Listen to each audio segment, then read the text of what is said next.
All right, welcome to the Lovecraft Easing videocast and podcast. Today is May the 22nd, 2016, and today we're going to be talking with Matt Leacock. Am I saying your last name right, Matt? That's right, yeah, Matt Leacock.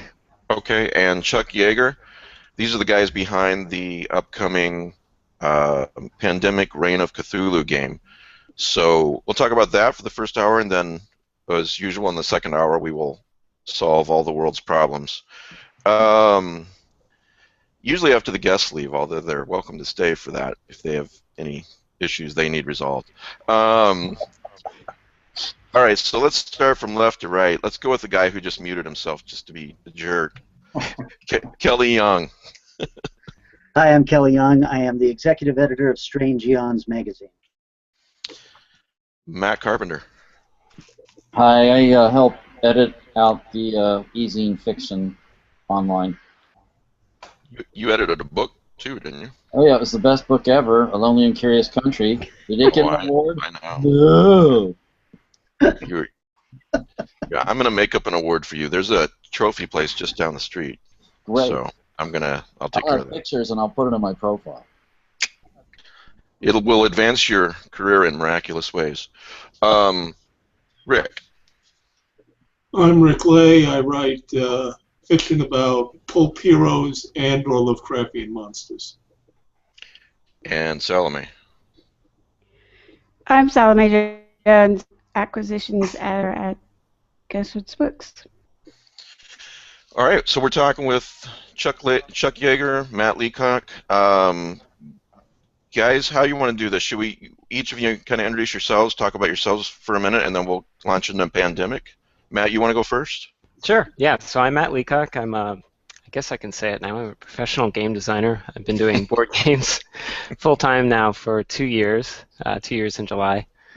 I think I'm best known for Pandemic. I also designed Forbidden Island. Got a number of other titles as well now coming out. Let's see. Yeah, I mean, I've been doing it since I was a kid. I really enjoy designing games that I can play with my wife and my family. That kind of drives my interest in the hobby, and really love getting into cons and meeting gamers, and just love what I do. So happy to be here. And Chuck. Yeah, so I'm Chuck Yager, absolutely related to the test pilot, as I'm sure you know. No, I'm kidding. I did not know that. No. Just get that out there. No, I am a executive producer in the video game industry. I've been doing that for, gosh, I think it's about 17 years now, and I'm relatively new to board games. I've been designing board and card games for maybe the past 5 years. Pandemic Reign of Cthulhu will be the third game that I've worked on, although it's the first one that I put out with the publisher, which is pretty exciting. And when I'm not working in the video game industry or playing video games or designing board games, I am an avid student of wine and all things alcohol. Well, today is what, World Whiskey Day, something like that? Right. World Whiskey Day. And what is that in your hand, Kelly Young? Whiskey? You're not sharing. Is it whiskey with an E or a whiskey that's just... I'm drinking the Athol Bros today. Is that a bourbon? It's a scotch. Ooh, nice. I asked you for some recommendations on whiskey, and I keep running to the mailbox every day to see if there's a whiskey bottle in the mail, but no, so far, no. I'll get right on that. All right, so anyway, I'm coming from a place of, I've played of very much a newbie when it comes to Pandemic, and certainly nowhere near an expert when it comes to even games like Call of Cthulhu or Arkham Horror, things like that. I've played those games, so, and I think maybe that is a good thing because sometimes an interviewer that's familiar with these things maybe skips over the basics, and I don't want to do that. So why don't you guys suggested the other night when we did the video test that we start with Matt and talk about Pandemic and how it works, and then we can move on over to Chuck and talk about how that will translate to the new edition of or the new version of the game, Reign of Cthulhu. So. Yeah, sure, that makes a lot of sense. Yeah, so Pandemic, the base game.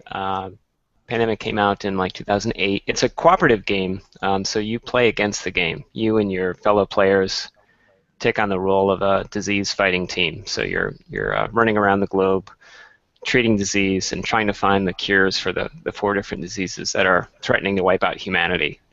So you each turn you spend some actions kind of moving around, treating disease populations, and you collect cards. And you can use those cards then to, it's kind of like plane tickets to travel around. And you also meld, you try to get like 5 of a kind, you bring them to a research station. You start with one in Atlanta and you can build others.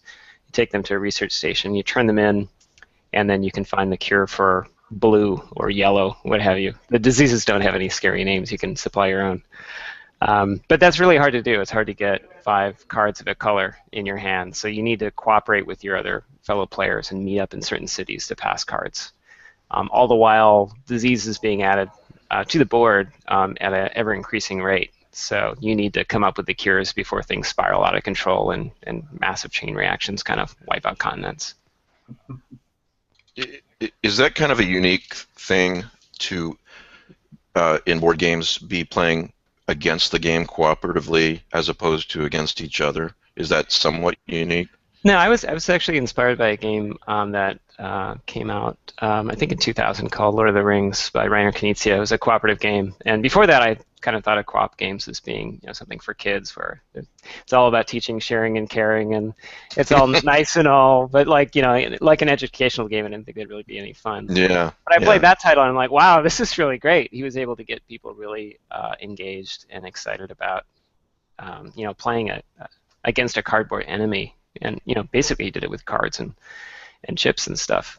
So I wanted to try my hand at that, and Pandemic kind of took off. And since its publication, there've been a lot more cooperative games. So now it's a kind of a fairly well-established genre. But at the time, I was told that people were pretty skeptical about the genre of a co-op game back when I was pitching it. Yeah, that's what I mean. Why do you think Pandemic? What is it about Pandemic that's made it so popular? I think there's a number of things. Probably a combination of factors.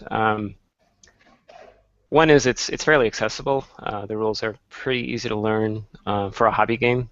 It doesn't take a whole long time with the rule book. And once you've got one person who knows how to play, you can kind of dive right in and get started, because you don't have any kind of like player advantage for knowing the rules better than someone else because you're all on the same team.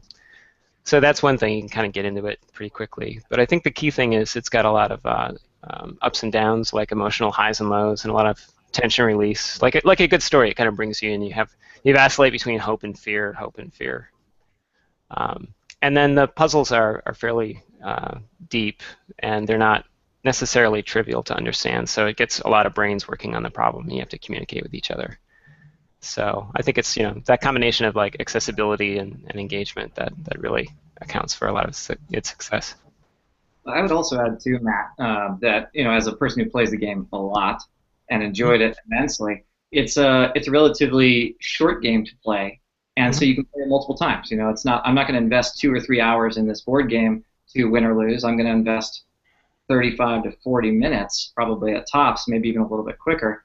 And what I love about it is that it gets you so close to winning, and then you lose at the end in those times where you're like, oh, I was 1 or 2 moves away. Let's play it again really quick and see if we can do it again. I think that that's a very infectious element, and it's something that you brought to the space. And I didn't see a lot of cooperative games before that take it in a short time frame and add that set of challenge and just take you to the edge like your game did. And I think that's largely why it's, at least in my group, so successful when we play it over and over. Yeah, great. It gives you that one more time experience that you really want. Yeah. So I guess that's where I'm coming from on that cooperative question. They had doubts about whether that would sell. There were not a lot of adult cooperative games up to that point. Am I hearing that? Yeah, right? I when I was initially working on it, it took me 3 years to develop that one. Now it typically takes me about 6 months to a year to develop a game. That one I really refined over time, and I was told a number of things like, this will, German folks don't like cooperative games. This will never sell in Europe. How could I possibly market a game named Pandemic? So I met with a lot of resistance. But a lot of the players really got engaged and were able to bring publishers to the table to sit down where I could make these pitches. So I got a kind of a core of really enthusiastic players at conventions that were able to get the ears of publishers. And Z-Man, Zev Schlesinger, actually tried the game and liked it, and we just kind of rolled the dice, and it took off. This was about 2 years ago, you say? No, this was back in 2007 is when I pitched it. Okay. Yeah. Okay. It was published in 2008. Well, I started seeing, links about the game a couple of months ago, news about it, and people just going crazy about Pandemic and then Pandemic Reign of Cthulhu. So I thought, I don't know anything about this game, but this must be insanely popular. So yeah, it's had a lot of follow-up products. I mean, we did 3 different expansions. I did a dice game version. There's a competitive version where you play the disease against the other players. We announced a version set in Spain in the 19th century, and we've got this wonderful Cthulhu-esque adaptation that Chuck has put together. So, yeah, it's been fun to watch. And there's Pandemic Legacy was released as well last October. That has been very successful. So it's been, I have no complaints. What is Legacy? It's a game that you play over a campaign. So it plays 12 to 24 times over the course of a terrible year. And as you play, you make irrevocable changes to the game. So you're tearing up things and adding stickers, and the story unfolds within the set. So it's really about that's another story kind of driven game. So it's unlike other games in that you play it once and then you're done, but it also is a game that you make these decisions, and you every time you open up the game, you live with the decisions from the past game that you played. So that's a sort of another format that my co-designer and I, Rob Davy, have been experimenting in. Matt, if you don't mind me asking, you said you've been doing this full time for the last couple of years. That's why I hooked onto that 2 years thing. Yeah. What did you do before you got into game design? I was a user experience designer, so helped design software interfaces for software here in the Bay Area. So I worked at Yahoo and AOL and Netscape and Apple, and it's very similar to game design. You're coming up with the way the software operates here. It's just like cardboard software in a sense. Yeah. So then how did, Chuck, well, I guess both of you guys, how did it come about that you guys decided to do Reign of Cthulhu? You want to talk about that, Chuck? Yeah, I'll take that. So that's an interesting journey. Got to be almost 5 years ago now. I created a concept for a game that was set in the Cthulhu universe because I love Lovecraft, I love the theme. And I actually had 2 different games that I was thinking about at the time. One was a short, quick 2-player card game, and the other one was going to be more involved, and it was going to be a cooperative game because it was heavily influenced by the success of Pandemic. I liked that short period of time to play with a lot of good tactical choices that you have to make, and I wanted to try and see what I could do to add to that level, to that genre. So I created something, which at that time it had no name. I was just calling it Reign of Cthulhu, and I pitched it to Z-Man Games and Zev at that time as well. And it kind of went through a process. There was a period where it just kind of went dormant for a little while, and I thought, well, no, maybe these guys are not that interested in the game, or maybe they're just super busy. So over the course of a year, we had a couple conversations about the product, and it went into kind of a beta testing phase at the publisher, and they said, actually, we really like what we got here. We think this is kind of interesting. And it's similar enough to our Pandemic line and some of the things that it pulls from that if we kind of push and pull it a little bit and talk about the mechanics, maybe we could create something that fits directly within the Pandemic line, because we're going to be doing a lot more Pandemic products here in the next couple of years. So I said, well, that sounds great. I love Pandemic. I think it's a fantastic brand. I love the Lovecraft theme. So if you guys like the changes that I've kind of layered on top, let's talk about that. So we spent about a year going through and getting Matt involved and some of the guys over at Z-Man Games for the publishing side, which at that point had changed hands into new ownership. And they went through a lot more testing. And I would get, changes to the rules or a copy of the game sent back for focus testing internally with my own group. And I would work remotely with Matt and with one of the other producers on the publishing side to refine the game design. And then over the course of that year, we've come up with what it is now, which I think is a nice blend between the Pandemic mechanic, the time frame, the familiarity for what has made that franchise so successful, in my opinion, and then layering on change, obviously, from the old ones themselves and the randomness that the game brings to new people that you play, to new types of enemies, and of course new powers. All of it wrapped within that kind of dark Lovecraft mythos, which I'm a huge fan of. Yeah. So, can you guys kind of walk us through just for a minute or two, if you understand pandemic, then how does Reign of Cthulhu work in conjunction with that? And maybe an example or something, whatever you think is appropriate. Sure. So there's, like Matt said, the concept of pandemic is you're gathering these cards of colors and you're trying to make a set of 5 and you're trying to get to an area on the board so that you can cure a disease.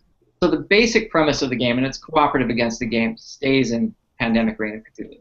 You are still trying to gather cards of particular colors, you're still trying to get to a particular location on the board, and you're still trying to deal with a problem. It's not curing disease, it's sealing gates that cultists are springing up everywhere, trying to awake the old ones.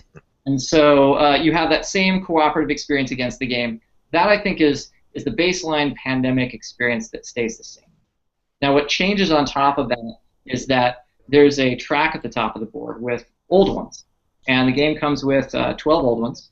And so you randomize those without looking at them, and you lay them out in a line of 8 old ones. And the last one's always Cthulhu. Right? He's going to be the last one that if you can't deal with all these guys before Cthulhu wakes up, when he wakes up, he's going to devour your soul, and you're going to lose.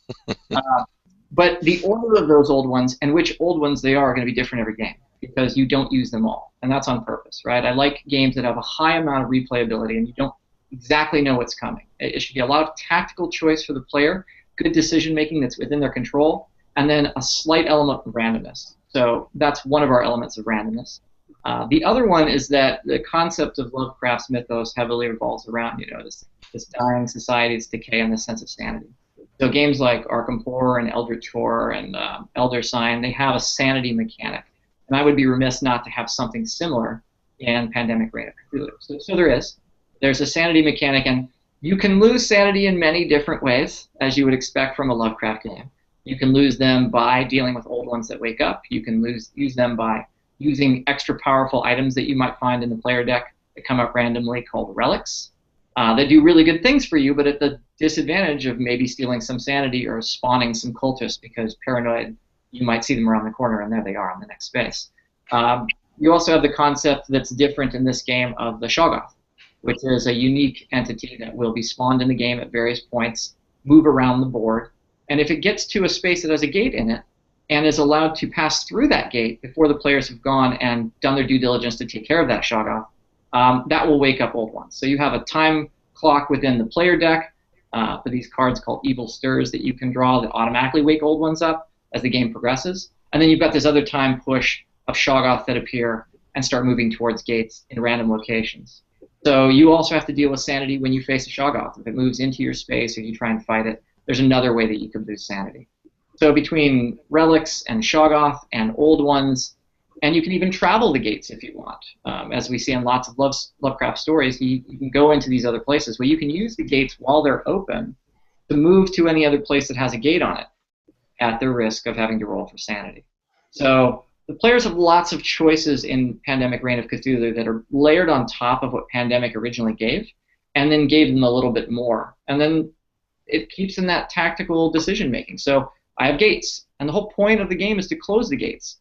Well, I can travel the gates for easier maneuverability around the board while they're open. I have some risk of sanity, but that might save me in terms of dealing with a Shoggoth or dealing with some people who have built up these cultists over here that are going to wake up an old one. But as I shut the gates down and advance the victory condition, I'm thereby limiting my chance to actually travel easier around the board. So it's a push-me, pull-me mechanic that I think actually works pretty nice and something that is new to the franchise. Is it hard to win the game? This is not apples to apples, of course, but like Call of Cthulhu, many times in a properly run game, you don't have a good ending. So I'll tell you from my experience playing Pandemic, what I love about it is I'll win the game 30% of the time. And I'll lose 70%, but because I'll lose within 30 or 35 minutes and it's so close, I'm ready to dive back in and give it another shot. And when you get those victories, they feel great. And so there was a lot of playtesting that happened both in our external groups between Matt and I and the internal groups of the publisher to really refine and keep the sense of difficulty of Reign of Cthulhu something that's similar to Pandemic. And I think that win-loss ratio is pretty average from what I've been seeing in terms of the focus test numbers coming back in. Is you're going to lose a little bit more than you're going to win, and I think that plays really well into the mythos of Lovecraft as well. But you're going to get close, and that's the important thing. I don't know if you have a different opinion of that, Matt. Oh yeah, I think you nailed it there. And as you do develop some mastery with the game, it does scale with you, so you can make the game harder as you get more proficient at it. So like Pandemic, you can make it harder on yourself too. Which old ones are available to choose? So in the base game, I don't think that Z-Man has listed all the components out, but I don't think they'd mind of me giving away some of them. I think you're probably good to go now. I think they've listed the. I think so. I think you're going to be okay here. So obviously Cthulhu's there, and he's the big bad guy, right? He'll knock you out. He's the end condition. But Azathoth, Yog-Sothoth, Yig, Hastur, Ithaqua, Sathagawa, Shuttle Mel. These are some of the ones that are in there. There's a couple others as well. Are these little figures, or how do you lay them out? How does that work? Do you have examples of the artwork? We'd love to see. You know, I don't have any print copies yet. I think it's in manufacturing and probably on boats on its way over, so we don't have our advanced copies yet, or at least I don't. Matt, do you? No, I don't have a copy yet. I wonder if we could do. Does Hangouts do screen sharing? I could try to find something off the Geek to put up on screen. Yeah, but it's not a huge deal. So. Okay. You have figures, which is actually really great. Like Pandemic represented the diseases, if you will, around the board with colored wooden cubes. But in this game, they actually took a little bit step further, and they went with miniatures for the cultists and for the Shoggoth. And they actually look really cool. I'm actually looking forward to getting mine because I want to paint mine up. But but also for the characters, right? So each role has their own figure. Yeah, in addition to that player call. Yeah, can I stop you there, guys, and can you maybe give us a little bit of detail? Because I know Lovecraftian gamers would love to hear more about, what the old ones figures look like and the player figures look like. So the old ones themselves, they do not have a figure, but they are done on special elongated tarot-sized cards, almost like a thinner tarot card version. That really helps to stand them out from your typical bridge or poker-sized playing card that you see in so many board games. So I think that's really nice, and they've got a very unique stylistic, artistic design that I haven't seen in many other games. There's a very typical and successful art direction style that I think Fantasy Flight Games has done with games like Eldritch Horror and Arkham Horror that is patterned very heavily. But this game, I think, breaks the mold a little bit in terms of some of that art direction. And there's examples that are up on places like Board Game Geek that you can check out. The miniatures, though, they come in the form of the player characters, the cultists, and the Shoggoth. And the player characters are very rooted in that 1910, 1920s vibe and look. So, you'll have your top hats and your canes and your press waistcoat and your high collar dresses or flapper dresses and things like that really accentuate those models in addition to the art that comes on the cards. The Shoggoth are great, protoplasmic, massive eyes and mouths that you would expect from typical stories that we've read or images we've seen. And the cultists look, like your pointy hooded, scary back alleyway dude that's probably engaged in some seance ritual I don't want to get anywhere near. What else comes with the game that you haven't mentioned, or does that cover it all? There's a beautiful board with wonderful art that does what I like to call the prime 4 Lovecraftian locations, but just those 4 major areas you hear a lot in his stories: Kingsport, Innsmouth, Dunwich, and Arkham. And those represent zones in the board that are referenced on colors of cards. So if I'm in Arkham, I'm dealing with green cards, and if I'm in Dunwich, I'm dealing with yellow cards. And I'm trying to gather Dunwich cards or Arkham cards or Innsmouth cards to seal that portal. Also on the board are really cool spaces called bus stations. And in Pandemic, there was a mechanic for flights. You could spend a card, say, to go to Lagos or to go to Beijing, if you had the Beijing or the Lagos card, and you would fly. The story behind it is I would fly there and I would treat the disease. Well, there's not a whole lot of air traffic that's happening in 10. So for the Cthulhu Mythos, we said, well, let's do buses. Buses were a very popular way of transportation in the 10s and the 20s. And so you can spend a Dunwich card while you're in Innsmouth to take a bus from a bus station in Innsmouth to the bus station stop in Dunwich. Or you can spend an Innsmouth bus station card if you're in Innsmouth and at the station to travel to any location anywhere on the board. So these are ways that we tried to pay homage to that traditional direct flight, charter flight from Pandemic and Move. But in addition to the board and the minis, you've got dice that represents sanity. You've got little cubes, I believe, that also represent individual sanity for the players. You've got a beautiful full color, obviously, rule book, and then some wonderful art for the player character cards, the cards that you collect to try and seal the gates, those relics I talked about earlier as special events, the old ones themselves that we already mentioned, and areas on the board that tell you cards, a deck that represents what we call the summoning deck, and that is where the cultists are going to show up. So when you play the game, at the end of your turn, collectively, if we're all playing together, the game would take its turn. And it does that by flipping over a number of cards from the summoning deck and placing a cultist on each of those locations. So it might be the graveyard, it might be the diner, it might be the junkyard of the police station or the library. And whenever a space gets 3 cultists, it's at its maximum capacity. And if it would get another cultist there, then what happens is their seance, their ritual, their dark pact is successful, and they're able to wake the next old one in the chain. So, as I talked about time pressure, you have to be concerned about letting too many cultists amass on a space, letting the Shoggoth that will appear and move get through a gate, or just dealing with a random old one waking up as a result of playing through the main game. And it's 2 to 4 players, am I remembering that right? Yes, you are correct. Okay. And then when do you guys have a firm date yet as to when the game will be available for purchase? I believe it's releasing at Gen Con this August, so I'm not sure what the exact date is, but it looks like Gen Con's the 4th through the 7th of August, so I think that's the street date. Is that right, Chuck? Do you know? Yeah, that's exactly correct. Yeah. Okay, so I'm assuming then after that point, then Pandemic has a website and people can go there and order the game if they're not somewhere they can buy it.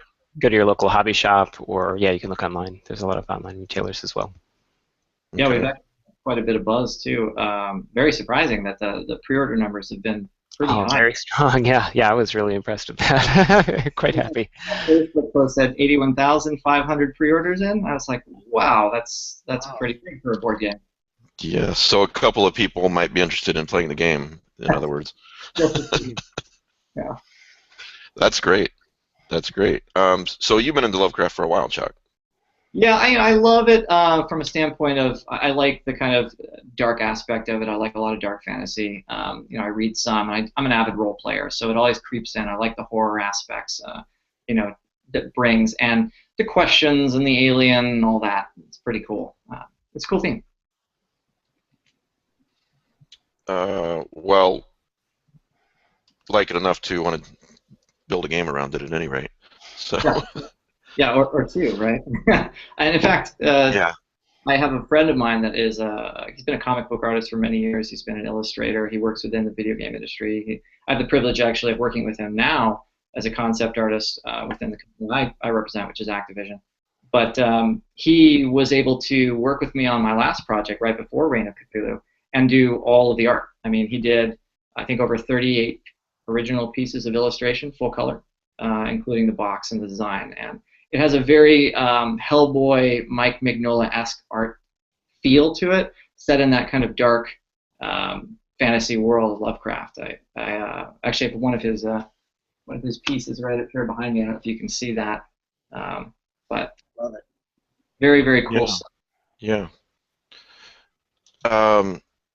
Is there yet? I couldn't find this if it's out there as of yet, but will there be a point, or when will the point arrive where people can go to the Pandemic website and view more of the cultist figures or the player figures, that type of thing?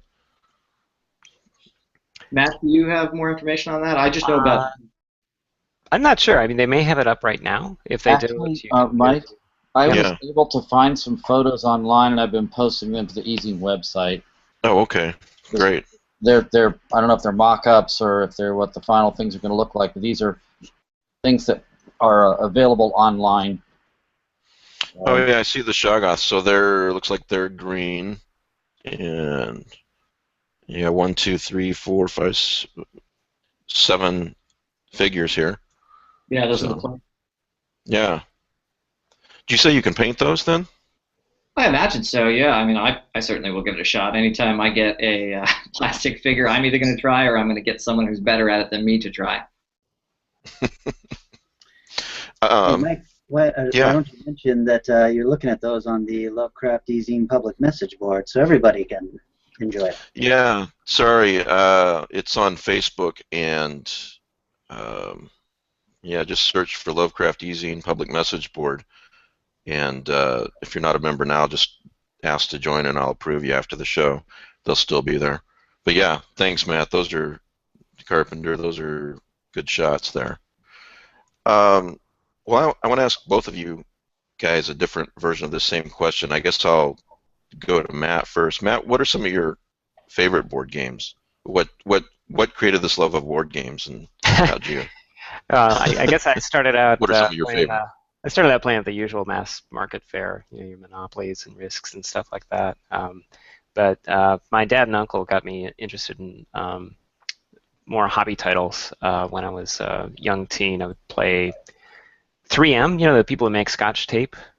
Actually had a line of games back in the 60s, and I really got into those. There's games like Acquire and Twixt and Bazaar, those sorts of things. So it's sort of like early Euros in the day.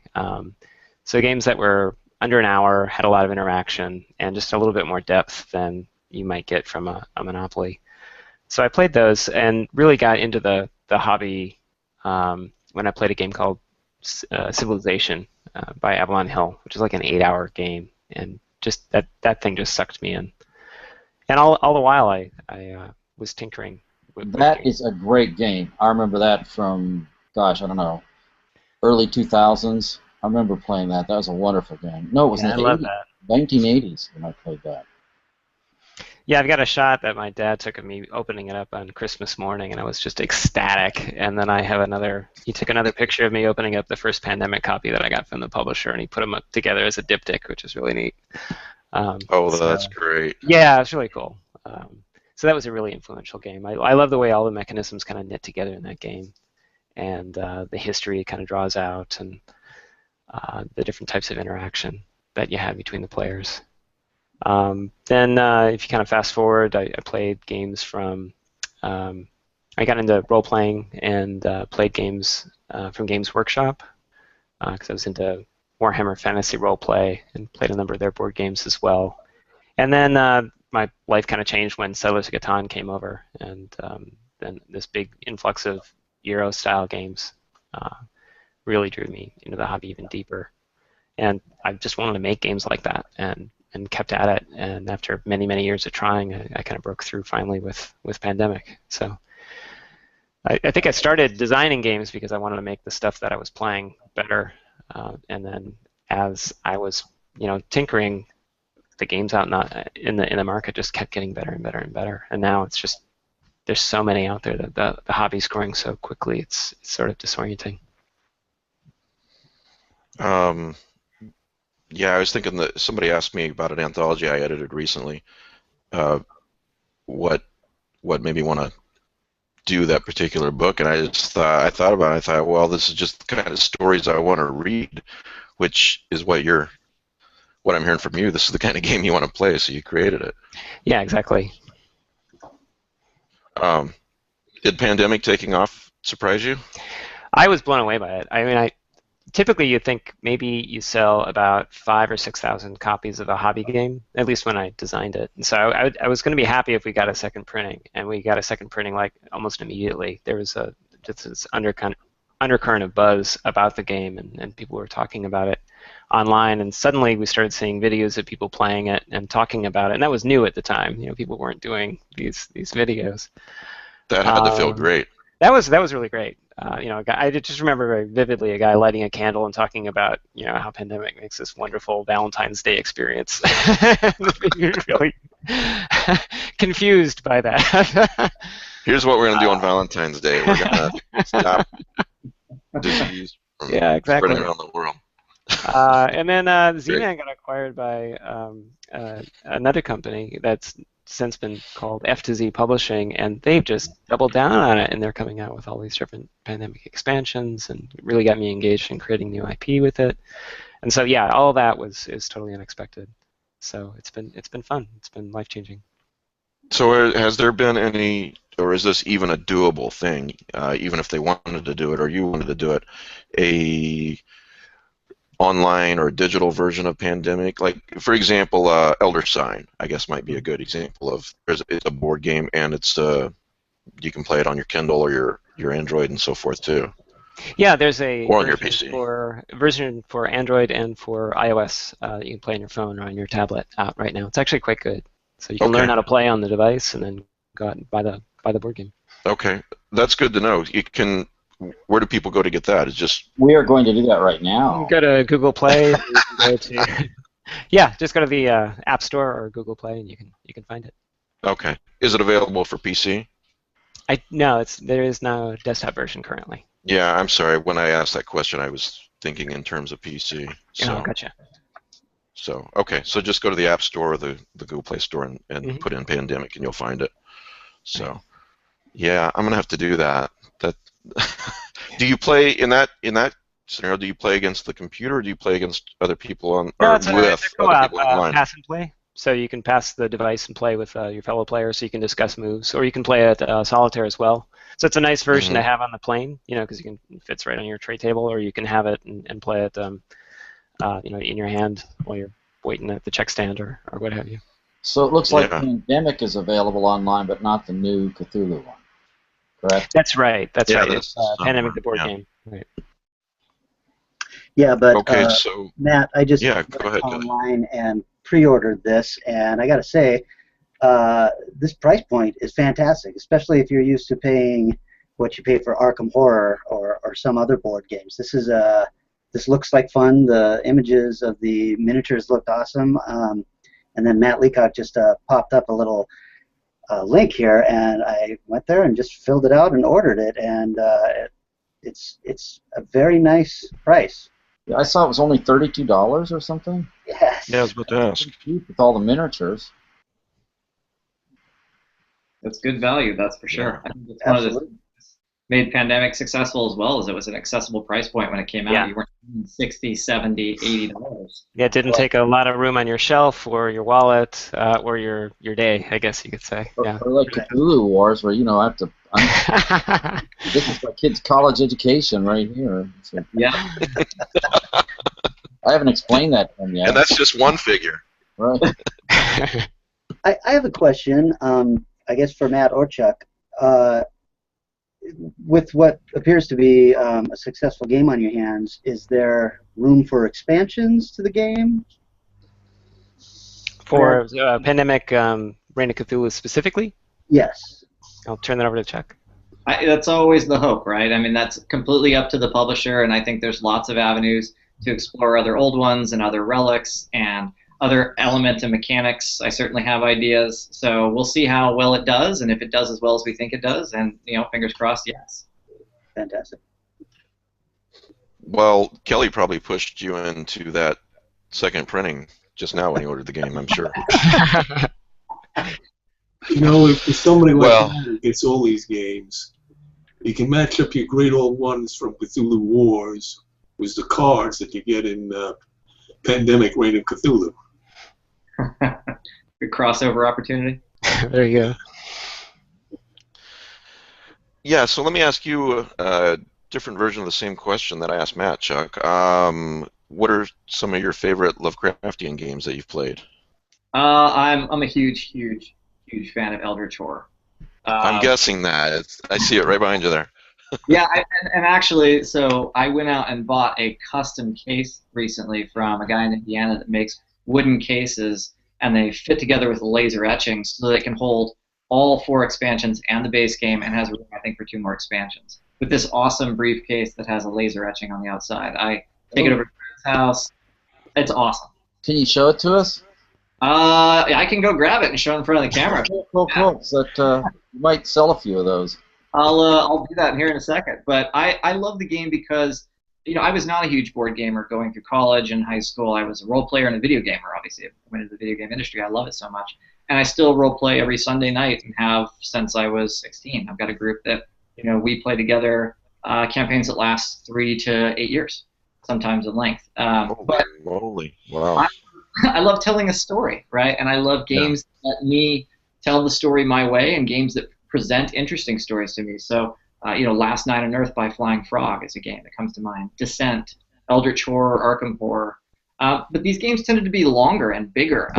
So I started investigating what are some games that I can play in an hour and a half, and games that I could play multiple different ways and have it be different every time. Obviously, I'm a huge fan of Pandemic. There's another game called Kingsburg I was a huge fan of, you know, just because of a dice rolling and using mechanic, and every time I could play a different role and I could build different things towards victory. So those elements heavily influenced me when I decided, hey, I want to try and get into some game design. I write short stories in my spare time. I run campaigns that I home write. Let me work with some of these great artists and see if I can put some things down as well, because similar to Matt, I wanted to investigate the type of game that wasn't out there, the game that I really wanted to play. And I'll qualify that by also adding, I wanted to design a game that my wife would sit and suffer through and play with me. Because she does not play board games and is not interested in longer-term games, but she loves a game called Lost Cities. She will sit and play Lost Cities with you every day because it'll take 10 or 15 minutes to play, and there's a certain amount of strategy in it. It's not too heavy, it's not too light, and it creates a really fun experience for her. So what are some games I could design that were shorter and quicker and appeal to the people who just wanted a more casual gaming environment and layer in their own sense of story? So I think that's the big driver for me in board games is, can it tell a story, can it be heavily replayable, and can I play it in a shorter period of time these days? But Eldritch Horror, I'll break out on a Sunday with 8 friends and just have a blast, you know, for 3 or 4 hours still. Since Pandemic, Reign of Cthulhu is playing against the game, can a person play it alone like Solitaire? Not currently, but I will tell you that there are ways to adjust the mechanic to make that palatable experience. It was one of the things that I experimented early on before it got attached to the Pandemic brand. And I do have a running prototype version where you can play the game Solitaire by some adjustments. It would be one of the things I would love to explore once it's out there, maybe as a free download alt mode. Well, you can play Pandemic, so to speak, as by yourself if you do the Android or iPhone version. Will there be a version of that for Reign of Cthulhu, or is that down the road? On the publisher side that they would have to determine. We haven't discussed it. I can tell you that there are details in the contract about something like that, so I would hope that if it's successful enough, we see something like that. I think Matt's points are excellent. You can travel with it really easily. I have a small iPad mini. I use that thing every time where I go around, and it's just great to have it so accessible, especially for longer flights. So I would hope so. You mentioned that you write short stories. Any you want to talk about? Have you been published any anthologies you want to talk about? I haven't. I did some self-publishing for my role-playing world book, which had some fiction in it, some history, and then an actual role-playing mechanic back in 2007 or 8 called Valtier Chronicles. So that was an interesting experience going through the process of writing a 160-page game book / fiction. Yeah. Going through editors and learning how that process works. I have great respect for the people who do that on a regular basis. And then I wrote a series of some short stories that some friends and I compiled together called Spear and Hammer that we just self-published through iTunes maybe about 4 years ago. And in my spare time, I like to continue to write. I'm designing a new campaign right now for 5th edition Dungeons & Dragons that I'm in the process of writing. And we're all toying with the idea, the people who wrote those short stories, of putting some things together and putting it out.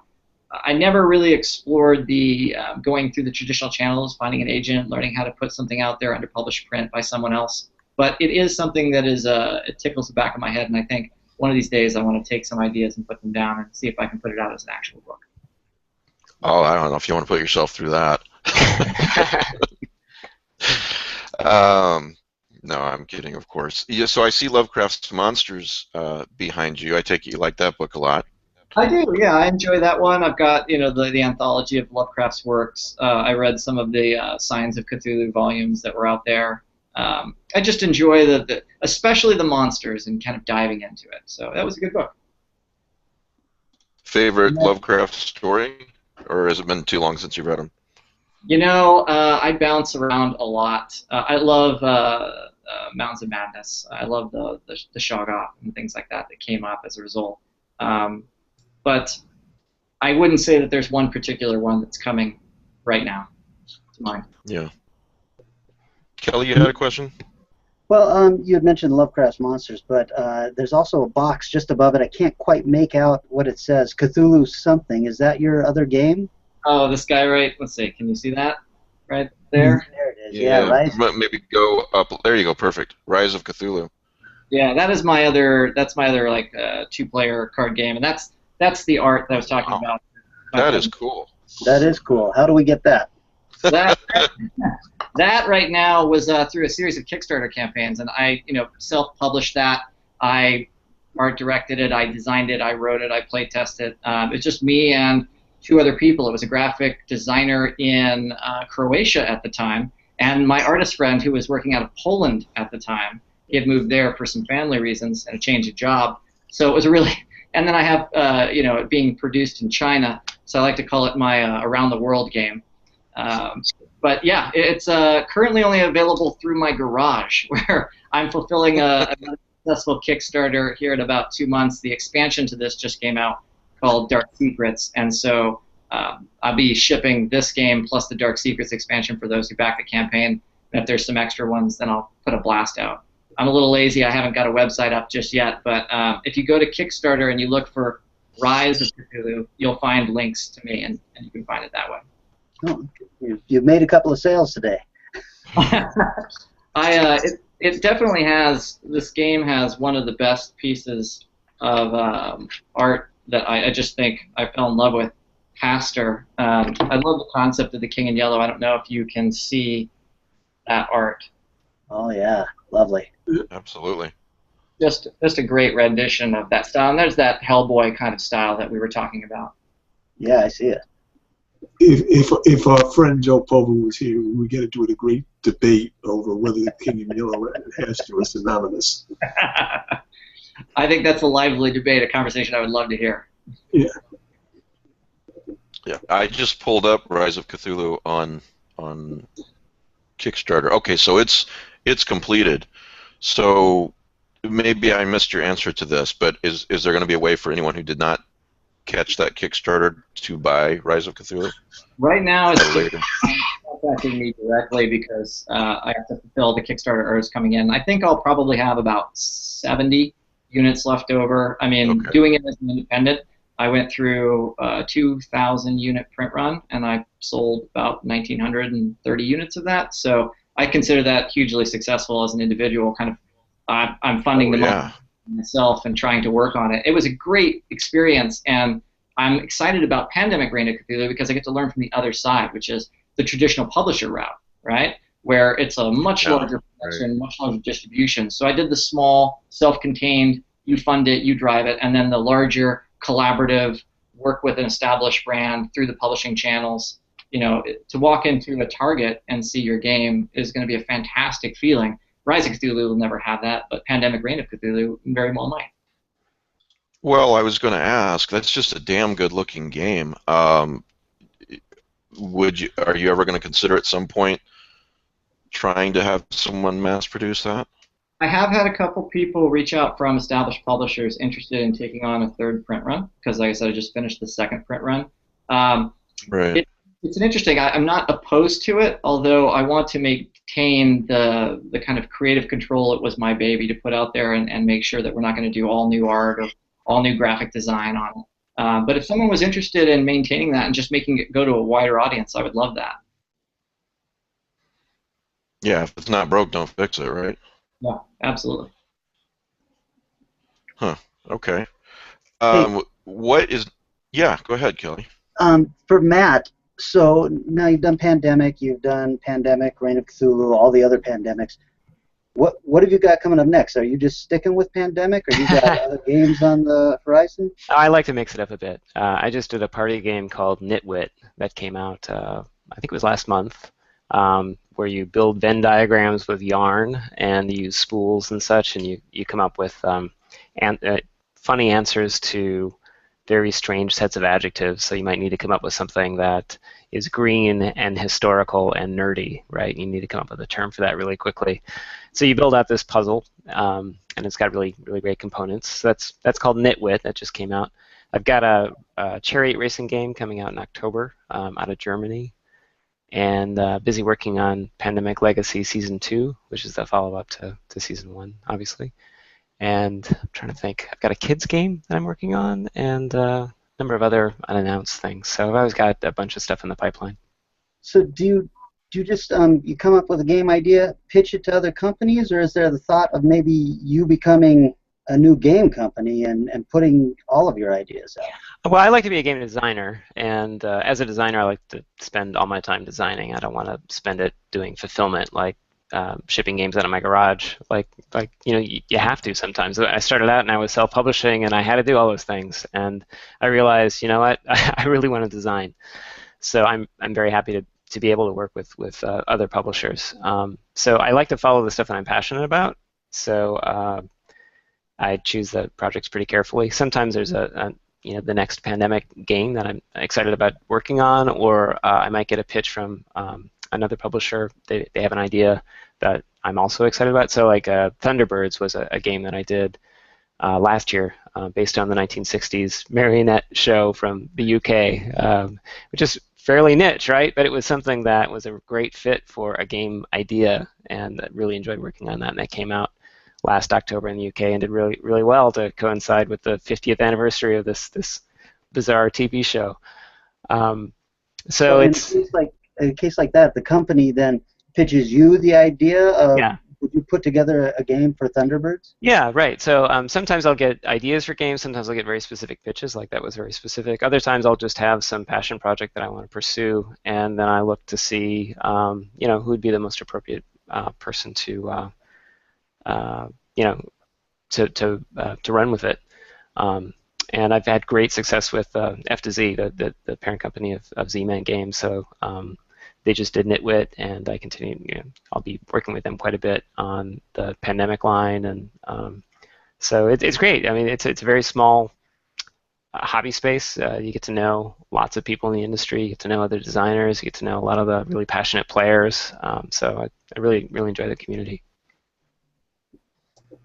Since we did Chuck's Wall, I noticed in your bookshelf, it looks like a map of North and Central America.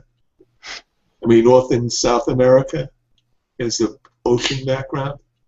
Oh, this here? Our Chuck's are mine. Looks like a globe of it, maybe. This is the Pandemic fan who actually put together a hello, which is the Pandemic world right here. Oh, wow. And I got it as a friend of mine picked it up off the prize table at the Gathering of Friends game convention and gave it to me. It actually comes with pins with research centers and pawns, so you can actually play the game on here. But I like it up on the shelf. That's cool. Pretty awesome. Yeah, it's fun. That's great. So you've been a full-time game designer for 2 years now. Well, first of all, that's obviously got to feel great to be able to transition into that. So for game designers listening to this or watching this, you have any advice for them? They want to be in the position you are now. What would you say to them? Oh God, I don't know. Get really lucky. I still attribute a lot of the success to luck. I mean, it's really hard. It's a really tough industry, and I think you really need to get into it because you're passionate about it and love doing what you're doing. I mean, I was tinkering with game design since I was a little kid and approaching publishers when I was in high school and self-publishing in 2000, and it was in 2008 that I finally got a game published, and in 2014 I'm now able to do it full-time. So it is a long road, but all the while I did it because I felt like it was some sort of physical need. It's like I just needed to design games, and that was what I was in it for, not the money. Certainly, there's much easier ways to make money. But if you're really driven, go for it. And I guess pieces of advice would be, don't try to protect your idea. Don't pretend that the idea is something really sacred. Share it with a lot of people, bounce it off a lot of people, test your stuff with as many different people as you can, and because it's the execution that really makes the difference. Not some sort of, ideas are a dime a dozen. It's really about, first of all, you have to make it, happen, and then the next thing is you really need to watch people play the thing and see how they're reacting and keep iterating and keep iterating and keep iterating until you've got a quality product. That's what publishers will pay attention to, not just the idea. All right. So, guys, so Pandemic Reign of Cthulhu is going to be hitting sometime around in August, I believe. That's right, right? That's right, yeah, early August. Okay. So you can go to pre-order it now. That's at Board Game Geek. That's the link you put up here. Board Game Geek is like a giant database of board games, so you can learn all about the game there. You can also go to the Z-Man website to learn about it. If you want to pre-order it, I believe you go to the Z-Man website as well. Correct. Okay. All right. Great. Anything else that we should be talking about? Any question I forgot to ask that we should cover, or did we get it all? It was pretty comprehensive. It was pretty good. All right. All right. Well, guys, I really appreciate you coming on the show and taking the time. Matt and Chuck, really nice to meet you guys. And yeah, Kelly's right. That's an excellent price for such a fascinating looking game. So I'm going to be one of those pre-orders too. So thanks for being on the show, guys. All right. Well, thanks for having us. Thanks. All you got to do to get out of here is just close your browser. So. Okay, cool. All right. Thanks, guys. Very nice to meet you. Really great looking. So, Two wonderful guys. Yeah. Oh, by the way, I've got a potential prize for tonight, Mike. Just potential? Well, it depends on if anyone wants it. It is a copy of the Centipede Press book edition of Alice Walks by Michael Aronovitz. Mm-hmm. It's not really a mythos story, it's more a ghost story. It's a very engaging read. This is a nice copy of it. Okay. That sounds great. The other thing is, just so you know, I'm going to be off the grid for about 2 weeks, so any prize winners will be getting their prizes, but it'll be in a couple of weeks. Are you going to go to a cabin in the woods or? Oh, we're going to go to Costa Rica. Oh, okay. If I don't get eaten by a python or something, I'll be back. Okay, well, I hope you have a good time. All right, so I believe I'll be presumptuous and say that Kelly Young wants to give us a non-spoilery speech about Hush, right? Because I've been seeing you posting this all over Facebook and texting me about it. Oh, I guess I could do that. It's in the ring. Oh boy, non-spoiler. Not that it's Lovecraftian horror, but we're all fans of general horror, so. It is not Lovecraftian horror, and I've seen it described. First of all, we're talking about a movie called Hush it went straight to Netflix. I think Netflix purchased it as part of their new deal where they're trying to get original movies and things like that. And it's directed by Mike Flanagan, who did Oculus, which is a little Lovecraftian, and the film Absentia, which also kind of falls into that. This is not like that. Which is a really great movie, yeah, Absentias. Yeah, this is not a supernatural or Lovecraftian story at all. I've seen some people categorizing it as home invasion. It's more of a classic thriller than home invasion. It reminded me a lot of the Audrey Hepburn movie, I believe it was called Don't Look Now. Or, no, not Don't Look Now. Was that the one where she was blind and being terrorized? It's Wait Until Dark. Thank you, Wait Until Dark. Wait until dark. And it's about a deaf woman who's living alone and is terrorized by a guy that's trying to get into her place. And it's just a really, really well-made, creepy thriller. There are a couple of moments of gore, but it's not over-the-top gore.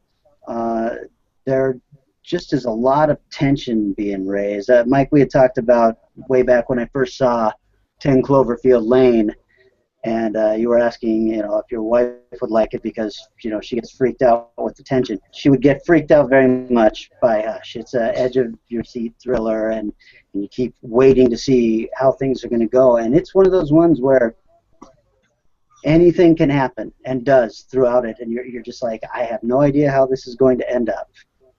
So I really enjoyed it, and then just afterwards I listened to the podcast Miskatonic Musings, and they did an in-depth review of it. But if you haven't seen it, don't listen to that because they go through the entire movie all the way to the end. But they really enjoyed it. They enjoyed it more than I did even. Yeah, because when you say when I hear it classified as home invasion, then I'm personally automatically turned off. But you've told me several times now that that shouldn't be the case. Home invasion is my least favorite genre of horror film. I don't like films about cancer. I don't like films about home invasion. I like my movies to be supernatural horror, things that I know don't exist. You didn't like Metastatic Cancer, the musical? I'm sorry? You didn't like Metastatic Cancer, the musical? my least favorite musical. Although well choreographed though. Home invasion is a fear of mine. I don't like those kind of movies. This did not fall into that category for me. Who was that in the hallway behind you? None of us.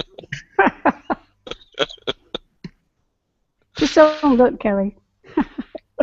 Don't turn around. Speaking of things you're afraid of, then, Kelly, did you ever see that? It's either on Vimeo or YouTube or both. It's like, I don't know, a year and a half ago, maybe 2 years ago, and it's this really well done short film where this she's about to go to bed and she's down at the end of the hallway. There's a coat rack, I think it is. Yeah, I know exactly what you're talking about. You know what I'm talking about? She turns off the light and suddenly it looks like a figure. And then she down turns at the it end of the on hall. and there's nothing there, but every time she turns off the light, it looks like it's getting closer to her. Yeah, that was terrifying. Right. I showed that to Danielle, and she's like, "What the fuck, man? No, just why are you showing me this?" I think is exactly what she said.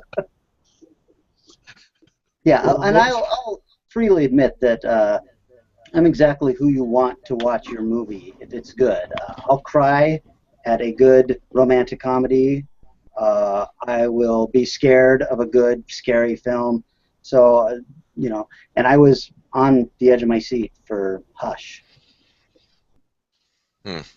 Okay. Well, the most nightmarish dreams I've ever had is when you have a dream, because it doesn't matter what it is, you're being chased by something.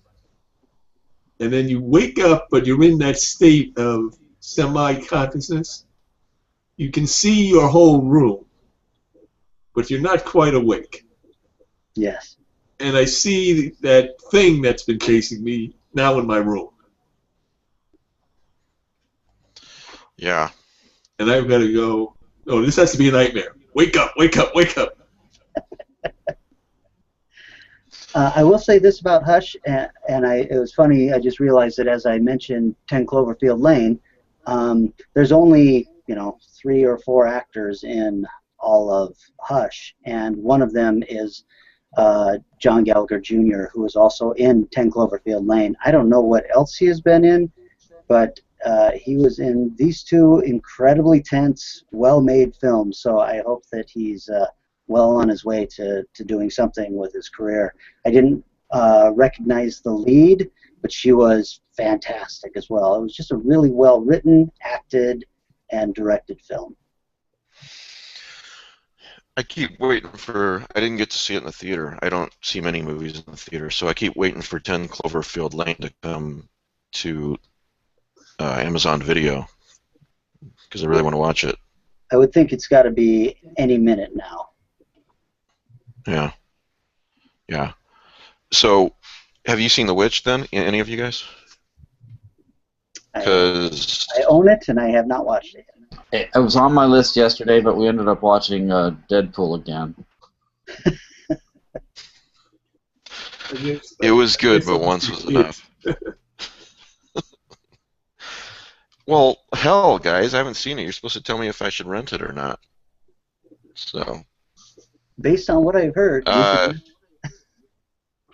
Yeah, I almost rented it last night, but then I ended up doing something else. But yeah, it's everybody all over Facebook is talking about how great The Witch is. Yeah. So I did watch the trailer for it last night. It looks pretty good. So, do you buy it on DVD or do you buy your movies digitally? I bought it digitally, but I bought it just because of everybody telling me how great it was. And when there's an independent film that comes along, and I'll categorize something even as big as 10 Cloverfield Lane as an independent film, I'll purchase it because I want to support that kind of stuff. Yeah. All right. So No, since we're on the movie, I thought the very original movie, The Wicker Man, in a sense, it had a Lovecraftian atmosphere, or the way I think of a Lovecraftian atmosphere, the way the village was, and it was so closed, and this mysterious religious thing going on.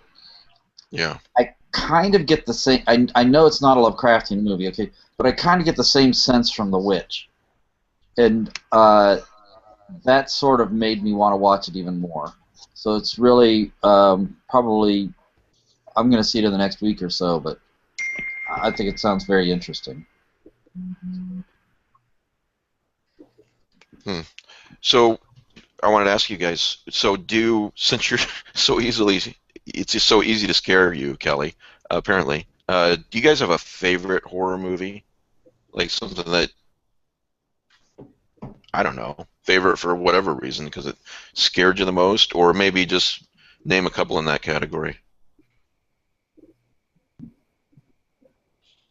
No, then okay, next subject. Well, it's some of these aren't horror movies that I like giant monster movies, but they aren't really scary. But movies that unnerved me were when I saw Psycho for the first time, and it was just everything coming out of left field. The people you thought were the protagonists weren't.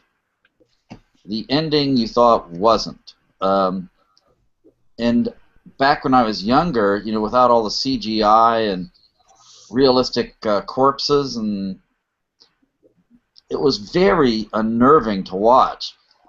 But as much as I like that, my very favorite horror movie probably would have to be The Birds.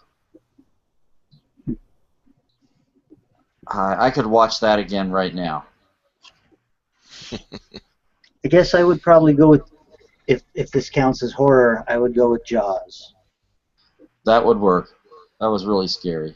My mom thought it was a great idea to take 6-year-old Kelly Young to the theater to see Jaws. and I understand a few more things now. Okay, yeah. I remember the ticket taker telling my mom, this might be a little much for him. It's pretty scary. And she was like, no, he loves that scary stuff. And what I loved was, Universal horror, Dracula, the Wolfman, Frankenstein. Jaws scarred me. I don't like being near bodies of water. But it also it also informed me on how to tell good stories and filmmaking techniques and all of that stuff. So that's probably my favorite horror film of all time. Yeah. I was unnerved by the original The Fly with Vincent Price. The closing scene was the spider web. Gave me nightmares as a kid. You have one, Salome? Or two, or whatever? Well, I don't really like to be scared. I mean, since I had that bad experience when I was 18 with a horror, before that I watched every horror movie movie terrified me, and I would be in my bed as a kid, shaking and hearing noises and thinking, "Oh, there's someone in the house," and then I would talk about, I have a gun in here. I'm a little kid and my parents are away, and I'm like, I have a gun and my grandma's with me. But once I watched that scary movie, I could not watch scary movies anymore. And even anything that might be scary, I have to either not watch it or like very carefully as soon as it starts to scare me, say, "Okay, turn it off now," because I just What won't be movie able to was sleep. that? Which one did you see? The Exorcist. Uh, I watched The Exorcist in a Oh, bad okay. set of circumstances You were when possessed at the the time? environment. I was possessed at the time. Is that what you said? Yeah. That would have been a bad set of circumstances. No, I was someplace where I didn't feel safe, and I couldn't leave. I mean, for weeks I was there, and I just didn't sleep. I just stayed awake, thinking, "Oh no, I'm gonna not be able to sleep again for like 2 weeks until I finally had to get out of there." It was kind of traumatizing. So, so I tend to like things that are not that scary, and I need warnings for anything horrific that happens. I'll say Pan's Labyrinth. Hmm. Do you know that film? Oh yeah. Oh, yeah. Or The Devil's Backbone, another Guillermo del Toro Yeah. film.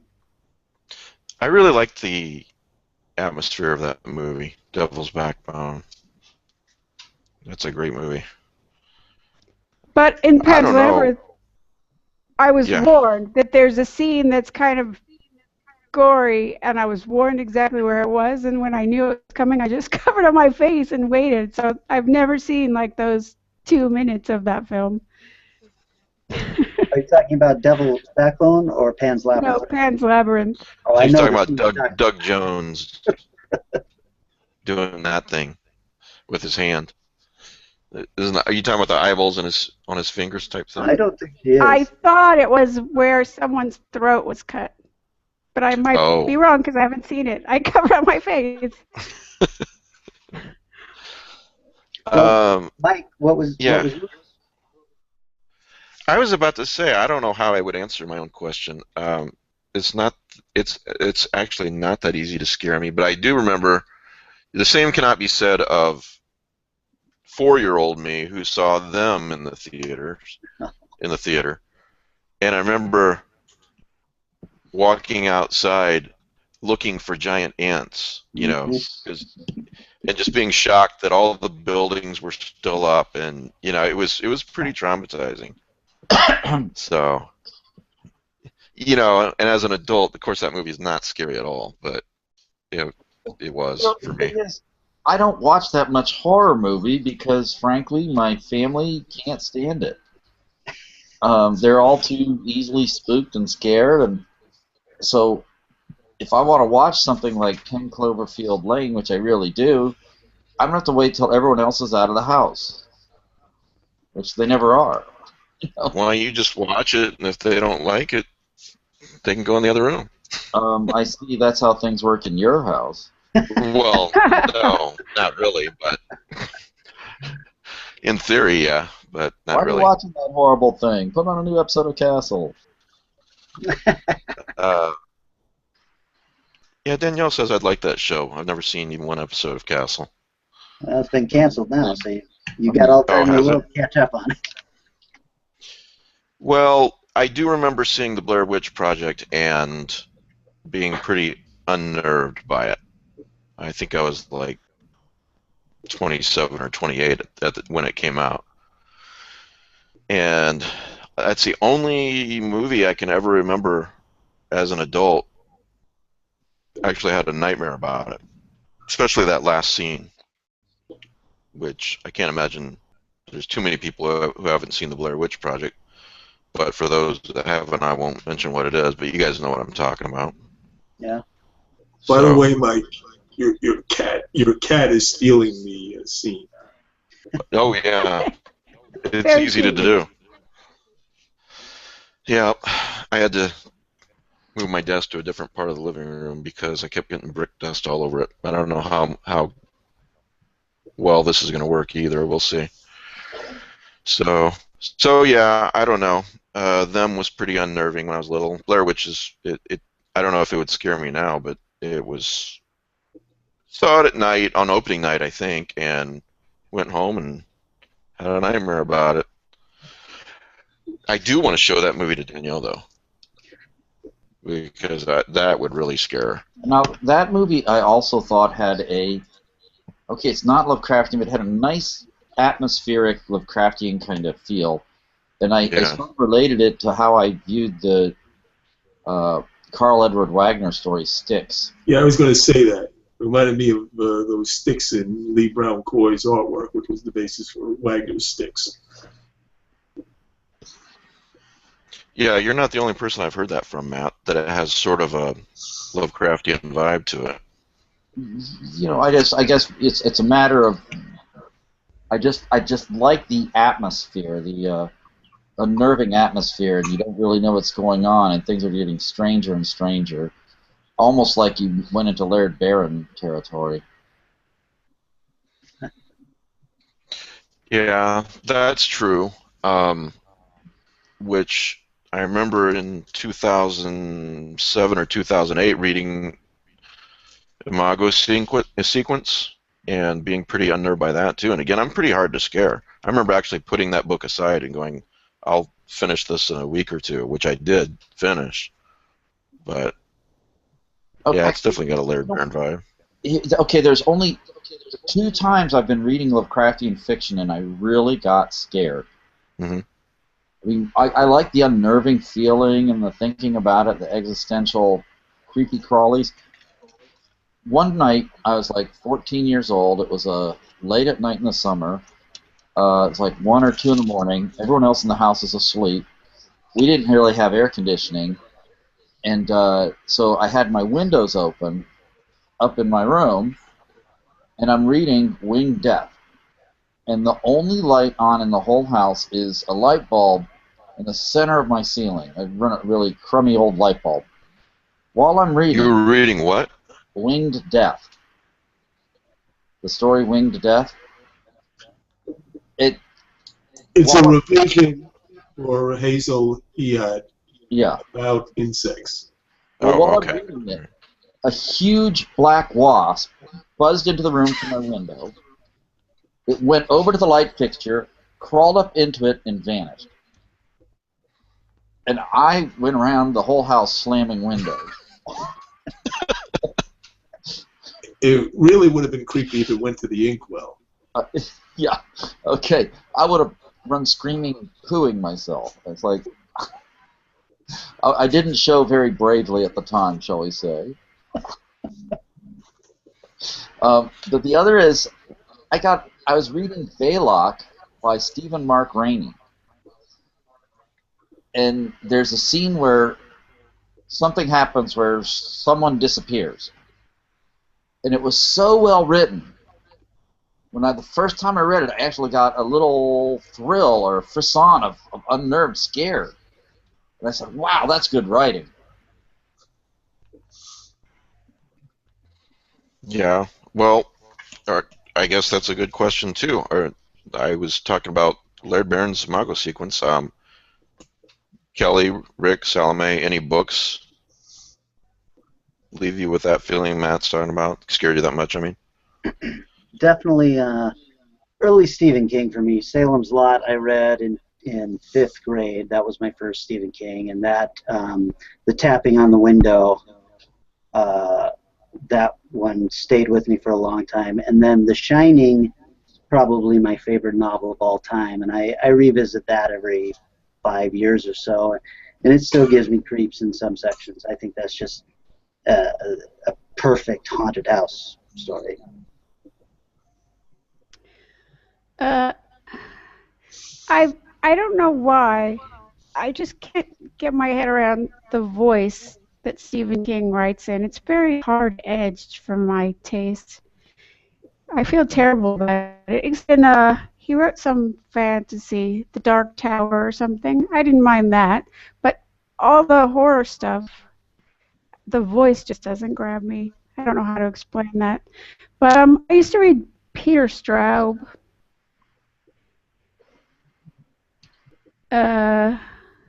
Years ago, because I could find all these old books in secondhand stores. Ghost Story. Yeah. Yeah. Yeah. That was a book that I found really scary and good, but I can't remember anything about it now. I just know I liked it then. Movie was pretty good too, I thought. Oh, I don't know about the movie. I haven't seen the movie, but I heard that it took, from what I've read of it, it looks like it took liberties. It definitely did. Yeah, because the creatures were, I think, a man and a woman, and they were sort of shapeshifters, immortal shapeshifters. It did not follow the novel very well. Yeah, Stephen King's original movie Sleepers was a little reminiscent of the concept of Ghost Story. Mm. So, Rick, is there any story that actually really unnerved you? Revival. That's recent. Yeah, that's a good point. The ending is just insanely scary. Because you lose all hope if that's true. It's depressing.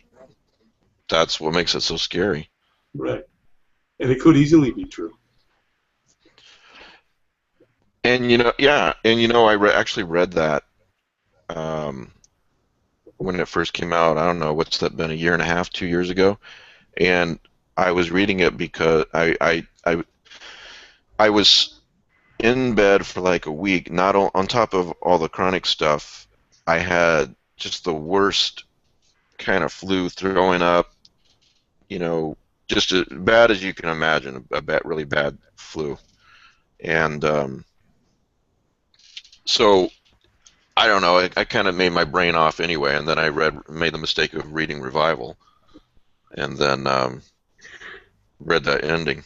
So then I removed all the sharp objects from the house. You're dying for us to do another Stephen King episode, Kelly? Yeah. What? When I started, before I joined all these cool people, I was just a lowly listener, and you did the Stephen King episode, and I was like, boy, I really want to chime in on some of this stuff, but not tonight. All right. Well, anything else we need to talk about? How are sales going for Autumn Cthulhu? Oh, really good, actually. Autumn Cthulhu has been consistently. Let me pull it up here. Yeah, I got these a couple days ago. All the chicks were knocking on Kelly's door once these showed up. I bet.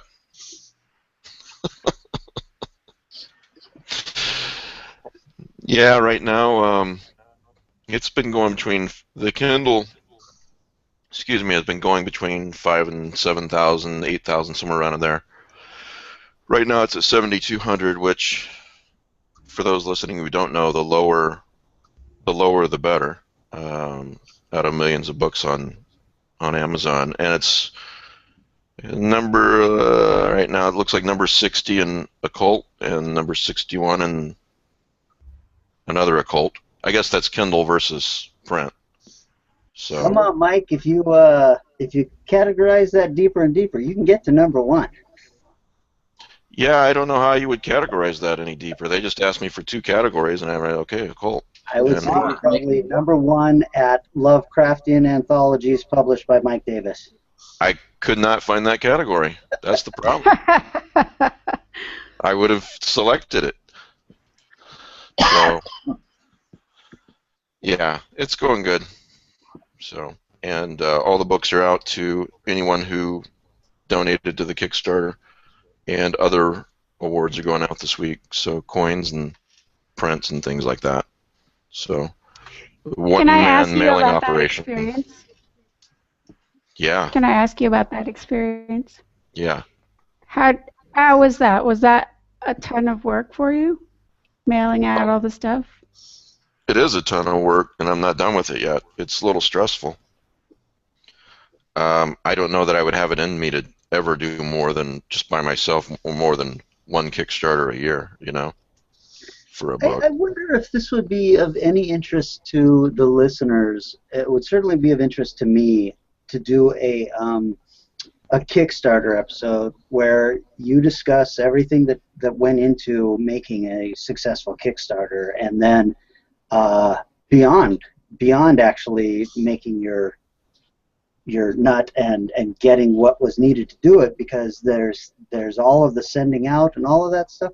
I think that for creators, Kickstarter has become a viable option when maybe 5 years ago it was something to kind of look at askance. Yeah. I wonder if this would be a interesting episode to anyone else.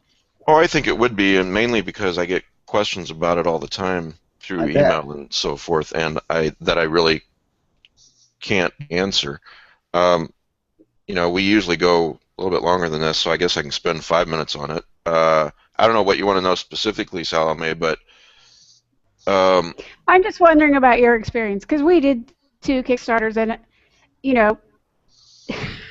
the last one I was like, oh my God, I can never do this again, because it is so much work and so much stress. well, But maybe you didn't find it. Salome, your Yeah? Kickstarter was successful as well, right? Yeah, 2 successful ones. This is, as a fan, as a listener, I want to hear the two of you guys discussing this kind of stuff. Well, I think personally a lot of it has to do with, they say beautiful people have it easier, and that's probably 95% of the success of my Kickstarter. I can tell you that it's good.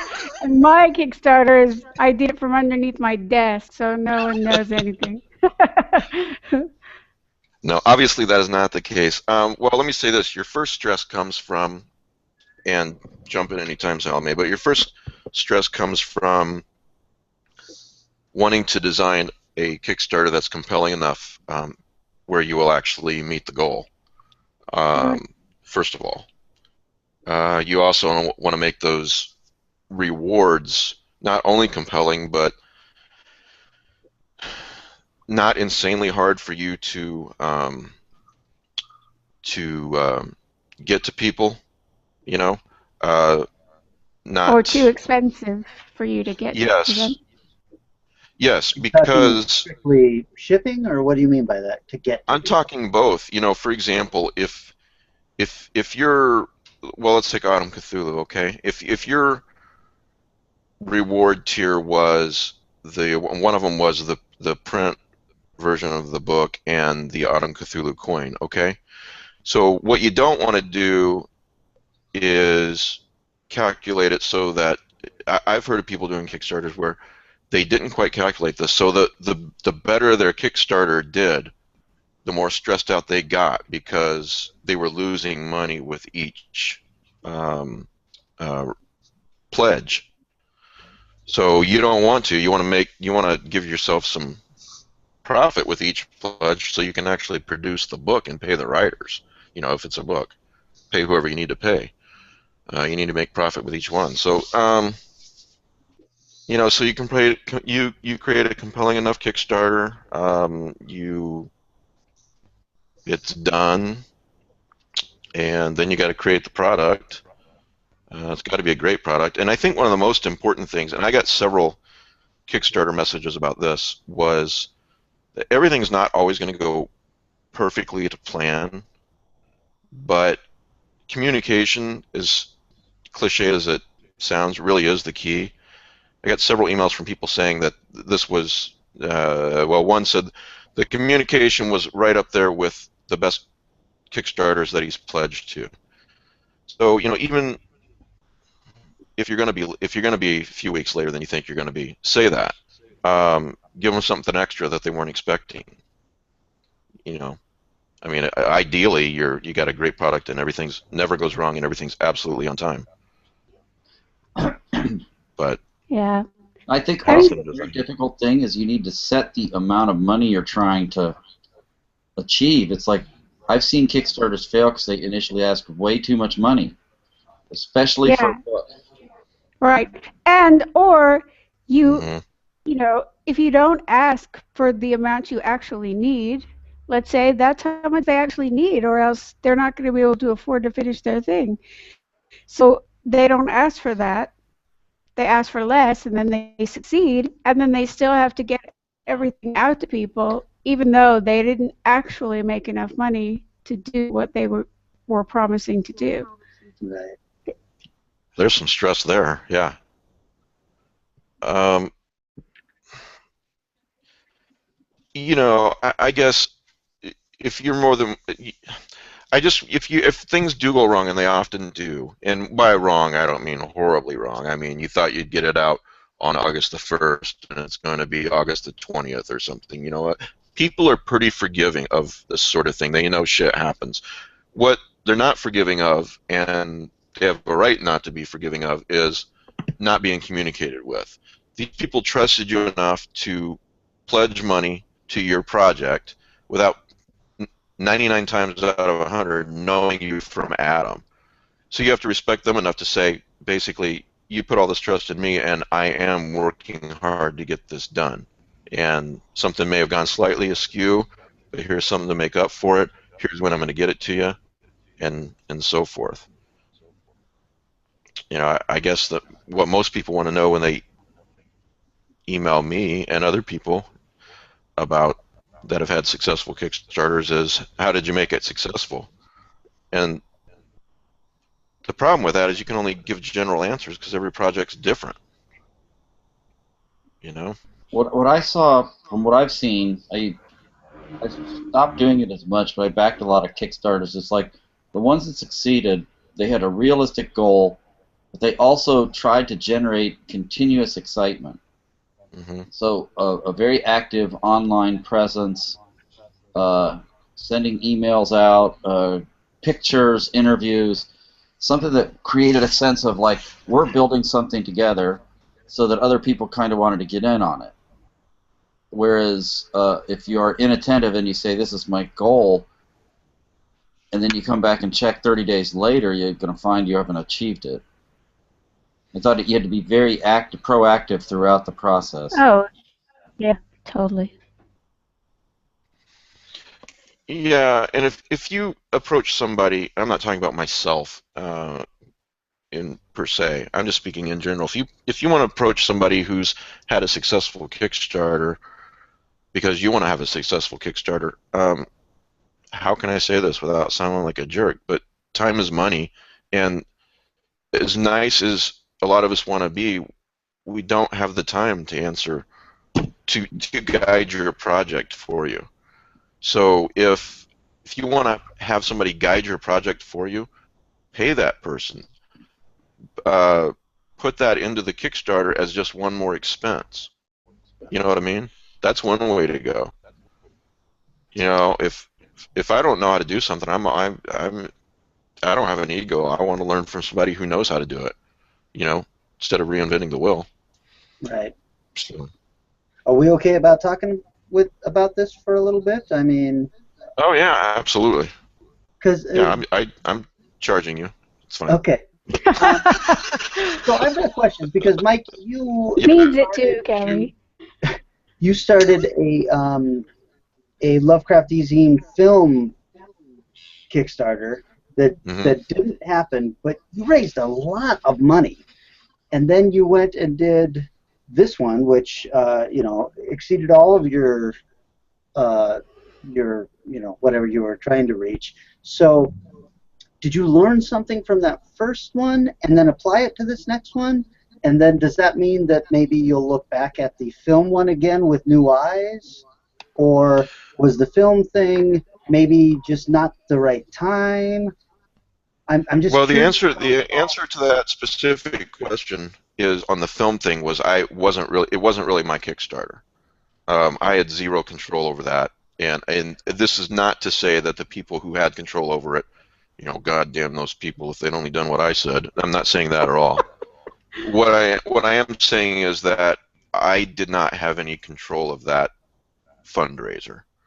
Uh, there were things that I would have done differently, and maybe I would have failed too. I'm not saying, I've got all the answers. What I just did, I wasn't, that wasn't my baby at all. They were basically, I remember that. So did you take so what you learned from that and apply it to this one that did succeed?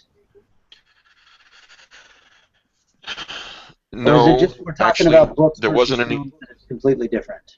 No, it was very, a lot of people were very excited about that. So I think I could have made it succeed if it were just me. But then again, this is a lot more complicated than a book. You need more people. But where no, I didn't look at that and learn from it because I kind of thought this is what I would do differently at the time. What I really learned from was I went to Kickstarter and I found uh, successful Kickstarters that had already funded, which you can do, and I just went through them. I did this for weeks. I mean, not 8 hours a day for weeks, but when I had time, I would just do it. I would do it a lot, and then think to myself and take notes. What about this one made it successful? Find some that did not fund. What about this one is not successful? Um, I was about to give kudos to a successful Kickstarter project that I learned some stuff from, but I'm actually not going to do that because I don't want anyone bugging them with questions. But those ladies know who they are, and I appreciate them, and they know what they're doing. I'm sure you guys know what I'm talking about. They're very little, let's put it that way. So that's what I learned from, and I guess kind of thought. Plus, I've been studying marketing for a really long time. When I got into real estate 20 years ago, basically everyone was telling me this is how you make sales. This is how you're in business for yourself. You sit down and you make cold calls. And there were some agents that were successful at doing that, but I knew I couldn't be. And if I was, I couldn't live with myself if I did. I didn't view it as a sales job. I viewed it as somebody wants to buy a house. They need somebody knowledgeable to help them. So I just need to find those people. So I studied marketing and promotion. I guess I just applied it to this too. I apply it to a lot of things that I do. Both parties need to win. You're not selling something to anybody, really.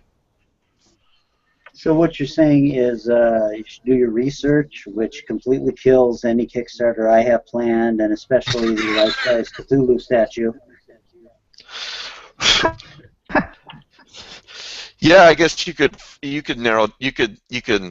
boil down that whole speech to do your research, I guess. But that's a good place to do your research is on Kickstarter. To answer your question a few minutes ago about revisiting the films, yeah, that is something I would like to do in the future. But I need to get to the place where I'm not so overwhelmed with projects before I do it. But yeah, it would be great. If only I knew somebody who could direct short films, I probably, could go from there. But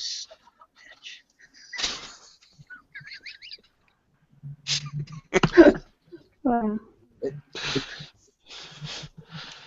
so I feel like every time you do Kickstarter, you're taking your life into your hands, really. Salome, are you ready to do another one? That's a good I'm ready, follow-up but to what she just said. I'm going to. I'm not ready, but Okay. I will. Because we really count on that fundraising money to help us continue publishing books. I mean, that is just the nature of running a small press. There are more expenses than you can cover, especially if you're giving 50% of your proceeds to authors and taking expenses out of your 50%. So I need to kickstart, sadly. One I thing find it very, Go ahead, I'm sorry. I find it very stressful, and I'll be happy when it's over. You know, Kelly, I one mean, thing I'm I find too is that um, they don't. A lot of people will try to figure out all their expenses that they're going to have with this Kickstarter, and they don't put any. They don't consider marketing, advertising, I should say. They don't consider putting aside any funds out of that Kickstarter for actually getting the Kickstarter to be successful. So, I mean, how are you going to get the word out unless you have a lot of followers or fans or readers or whatever? Right. You know, um, whatever it is. It could be Facebook ads. It could be whatever, Google ads, AdWords, however you're going to get the word out about this Kickstarter. So, Well, um, I yeah, planned each one of the Kickstarters for at least several months and up to a year in advance in terms of how I was going to get the word. And just like talking to people that I knew and giving them some reason to be invested in it, like some personal involvement that was not just pledging, but some reason to like be really excited about it. Like they were in the book, or they were doing the cover, or they helped to set up the page for me, or they helped us with the website or something. And because they had a personal stake in it, they could actually go to their friend, oh my God, I'm involved in this, you should pledge for it. And people take that much more seriously than just, oh, look, here's a Kickstarter I found on the thing, you should pledge for no reason just because I'm telling you to on social media.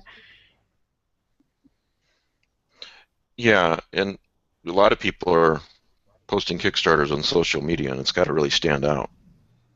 You know, Yeah. the other thing I would say is that I don't want to slam Indiegogo, but Kickstarter has more of a presence. Yes. So I think some people go with Indiegogo because they want to get that flexible funding, and if their goal isn't met, then they still have some funds. Well, I guess depending on the project, some funds may not get the job done. Right. I'll be honest, if I see it's an Indiegogo project by someone I'm not sure of, I won't, kick in for that at all, just because I know that, because I don't know that they can complete it if they get half the funds or anything like that. And I do know that Indiegogo, whatever you raise, you get to keep. Yeah. And can I say something that sounds really hokey that people say all the time, but it's just really true? It's about relationships. I mean, if you ask somebody to promote to your Kickstarter or give to your Kickstarter, and this is the only time they've heard from you, they know that you're just that's all you're about. I mean, they're going to pay less attention. If you want to sell a book too, same thing. I don't even know the right way to say this, but you know, if you've built up a relationship with the people in that crowd or that genre or that pool of whatever it is for a long time, that's very, very helpful. And if they see the Kickstarter project and they think, well, this is the kind of person who I know he or she always keeps their word, they always come through. If they do make a mistake, they say, I'm sorry, and they fix it. That's the kind of Kickstarter I'm going to pledge to. So, I don't know. I wish there was, if there was some kind of silver bullet or easy answer, then I guess every Kickstarter would be funded, but there's not. But Matt had to go, but he was certainly right. I see. Well, we've all seen a bunch of Kickstarters that ask for way too much money. But then Salome brought up a great point of not asking for enough money. Yeah. Yeah, there's definitely a balance there. But the quicker you reach your goal, your Kickstarter goal, the better you look. Right. If you've got a 30-day Kickstarter and you reach your goal in 3 days, what are you thinking to yourself, Kelly, when you come across that Kickstarter? When I come across a Kickstarter that what? That is just funded very quickly. It's let's say it's a 30-day Kickstarter. It's got 27 days left, and they've just funded. What's kind of the feeling that you get? You mean like Cthulhu Wars that was insanely expensive but funded in 24 hours? That's what I was. Actually, it's a bad example because everyone loves games so much. But yeah, I guess we could use that too. That's an insane example, not a bad example. For that one, that was a little out of my price range. And to be honest, like with the people we talked with, Matt and Chuck today, I grabbed Reign of Cthulhu because I like games with design and figures and things like that, and I picked that up as a collector, not as a game player. Right. I'll do the same thing with Chuck's other game, Rise of Cthulhu. The Cthulhu Wars was priced out of my reach for someone who doesn't actually play games. So that was one I just watched, enviously, and thought, boy, I'd love to have those figures. For a different Kickstarter where it, funds within the first 3 or 4 days, I look at it and then, I really try and figure out. A lot of things go into what I want. If it's a book, is it going to be readily available after the Kickstarter? Or if it's I just got my figures from a Cthulhu Mythos, old ones, resin and brass figures. I just got those yesterday.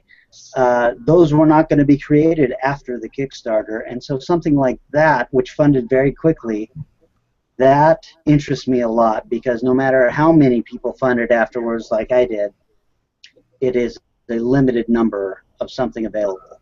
And Right. so I just kind of take it on a case-by-case basis for books. And then the other thing is, when does it fall? Does it fall during a time when I don't have, extra cash to spend? Sometimes you get a Kickstarter that's got a 30-day window, and I'm just like, you know what? I can't swing dropping. Well, $100. let me rephrase. Regardless of whether you're actually going to give money to this particular Kickstarter, we're speaking in general now. If you come across a Kickstarter what's the difference in your feelings that you come across this Kickstarter? It's got 30 days. It's on its 29th day, and it's getting close to funding. It may make it, it may not make it, but it very possibly will. As opposed to, you come across in general a Kickstarter 3 or 4 days. Me personally, correct me if you don't. I mean, if you don't feel this way, I feel this way, and I think most people probably do. If they see a Kickstarter that's funded in 3 or 4 days, or a very short amount of time, must be pretty good product, regardless of whether I'm personally going to give to that one. So, Well, if you do get like but then potato salad funded in like 2 days or something. Some guy who was making potato salad. So, I mean, Kickstarter backers are whimsical. Yeah, some guy who said, I'm going to make this potato salad. I'll send some potato salad to everyone who pledges. And he, I don't know, but he made way more than he asked. Look at it. Go on Kickstarter and search for a potato salad. All right, this I got to see. It was huge. To answer that, and I think get what Salome is saying, sometimes you do get caught up in the rush, and you see a bunch of people getting on something. That tells me that these people, unfortunately, that tells me that these people have done more research than I have. And maybe I should get in on this. Yeah. Oh my God, $55,000 for potato salad. See? That must be damn good potato salad. Maybe not. Maybe it just looks good. I don't even know how logistically he was going to get it to. Can you imagine sending potato salad? It's extremely perishable. Tupperware. I know, but what about refrigeration? It's got mayonnaise in it. botulism to For that one in hundreds of particular, I think maybe it was just being a part of something. and You know, because they probably found it Yeah. hilarious. Mike, you made a huge Yeah. mistake. You shouldn't have gone for movies. You should have gone for Cthulhu potato salad. That's right.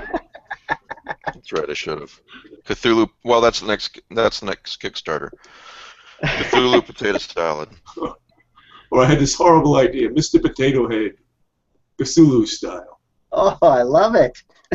Get the Mr. Mr. Potato Head, Cthulhu head. put on some Oh crafty my! attributes, make him look like Cthulhu, make him look like Nyarlathotep.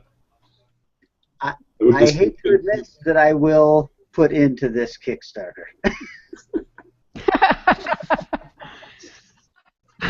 I have had this Cthulhu. What are those things called? The Christmas calendars that have chocolates in them. Advent calendar. I've been wanting to make a Cthulhu advent calendar. I think it's an excellent Kickstarter project. I think lots of people would want it. Richard Cadre talks all the time about how he wants a Cthulhu advent calendar for Christmas and he can't find one. And, you know, it would require some effort. Someone would have to carve you a little figure to make molds out of. And then you'd have someone to make the cover painted for the boxes and send it to some company, this stuff. But it would be awesome. I'm all about it. I will kick in. I think you would need religious commentary by either Cody Goodfellow or Bob Price.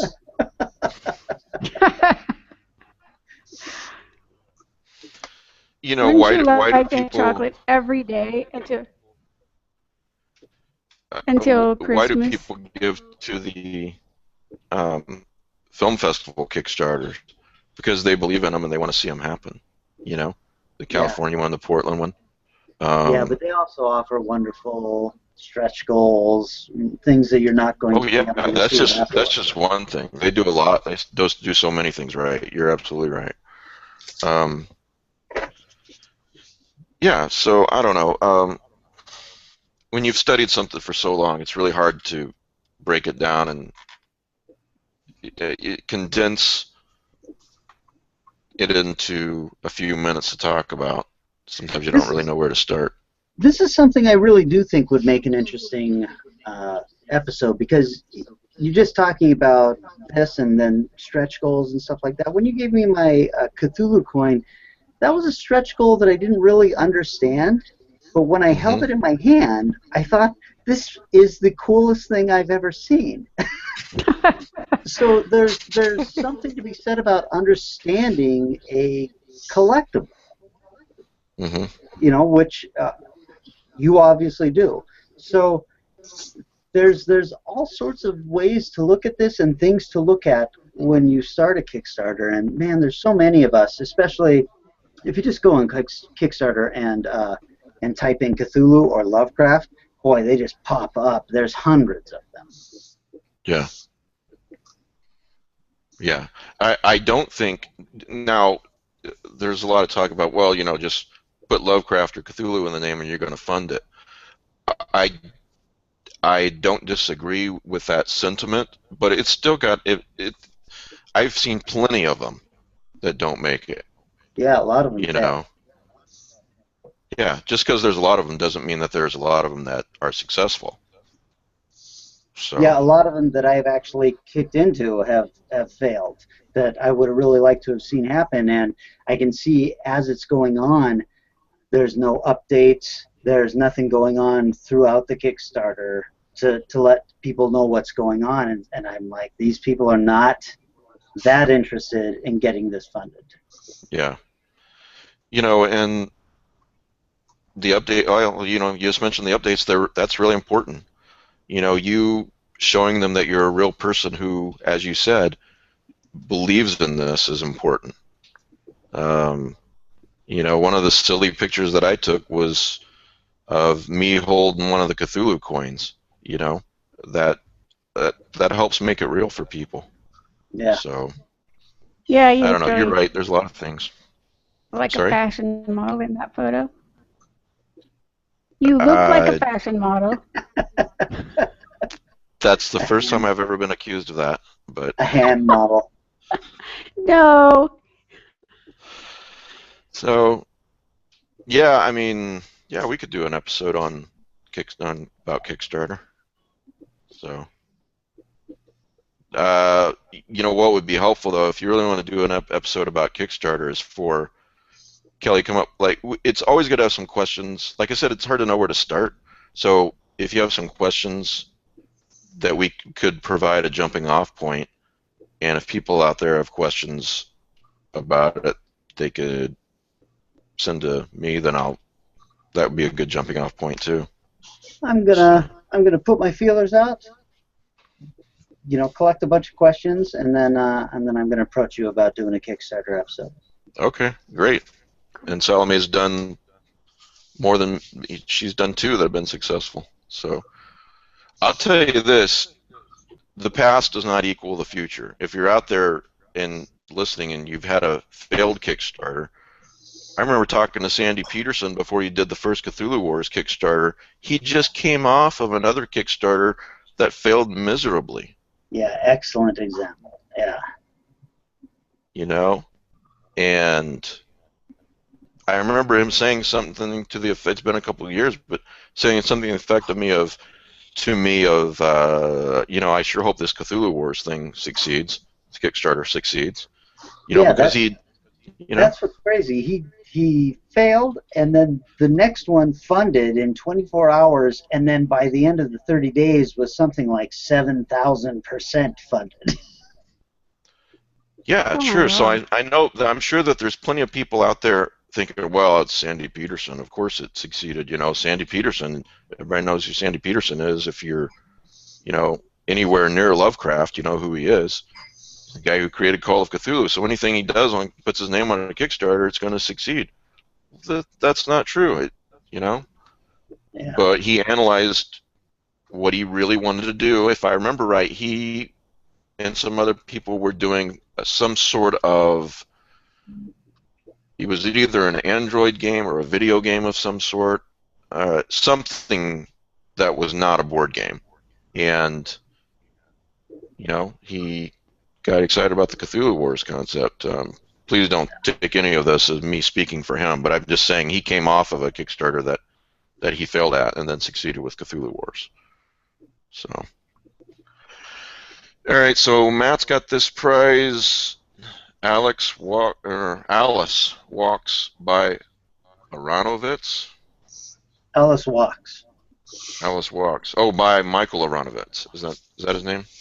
I think so, yeah. That name rings a bell for some reason. So, anyway, if you want that, just send an email to lovecrafteasing@gmail.com. I've got emails into the last week's prize winners, and when Matt gets back in a couple of weeks. Lovecraft easing prizes, you're always saying. Oh, God. Yeah, thanks. I was about to get a bunch of emails to the wrong place. lovecrafteasingprizes@gmail.com. And put the title of the book in the subject. The title of the book, again, is Alice Walks.